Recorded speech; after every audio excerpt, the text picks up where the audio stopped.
眼珠不斜，正一点啊。我，戴维志，今年呢54岁了，从事眼科了将近30年。我在这儿主要是从事眼科的眼底和白内障的疾病诊疗工作。我是在1987年从事临床的。我本来是不想当医生的，本来我是想学机械和光学的，而且也考上大学了。但我父亲因为我们这代人呢没有学医的，非逼着我学医。所以我参加了3次高考，最后还是按照老爷子心愿进入了医疗行业。眼科它要求工作更加的细致。遗传性疾病的话呢，在眼科呢一共是有900多种，但眼底遗传性疾病竟然是700多种。而这700多种遗传性疾病来讲呢，我们有2/3我们是没见过的。有些疾病它是借鉴很多基础检查、辅助还临床经验来推断的。那是在同仁医院的时候。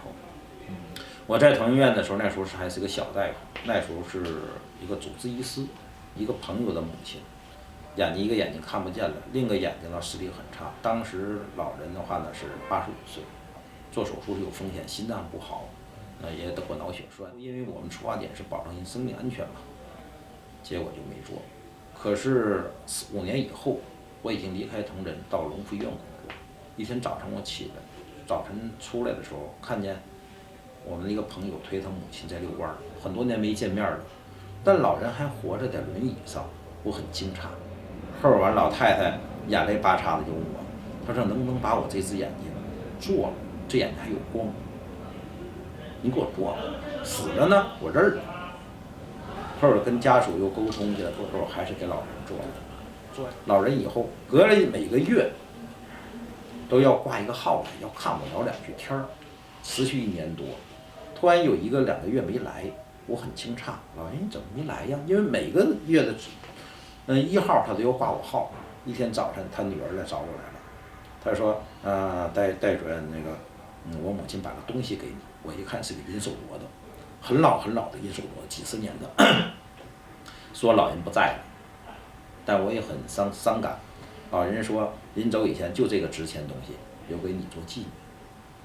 当然这东西我不能要，但叫我很感动。接着吃这么久，吃1个月了。不吃，那不吃。然后小牛血还是吃了，你小牛血还是点了。对，你给他打节目下。今天没什么其他事。没什么事。好吧，好，行吧。然后他没有其他药编的吗？没有。好。我觉得戴主任这个人，就是无论是从人品上还是从医术上，真的我都有可圈可点的地方。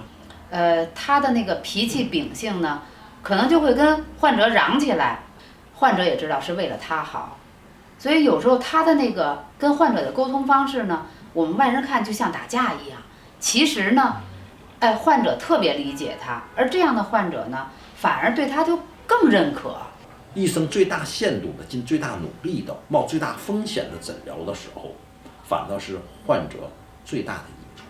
刚来的第1天就认识了戴主任，就是他到我病案室借病历，因为那会儿我特别忙，然后我说您要知道在哪儿，您自己找一下。他就跟我说说我着急，他有点急了，那个意思。然后后来我就说那您等着吧，对吧？我说您现在给您找去。他会跟我说为什么那天我不自己找？其实我知道这本病历跟哪儿，但是呢，如果说我拿了这把钥匙，我把其他的病历也带走了，那你觉得我会承认吗？说你是专业的，所以说他有些事情是为你考虑，但是他有时候就会什么好话不会好好说，就是这样的一个人。后来慢慢跟他接触时间长了，就觉得他这个人还是不错的。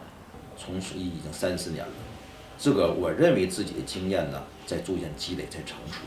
可如果我要都不去做这些复杂的手术，找那些简单手术去做，那我们这些患者怎么办？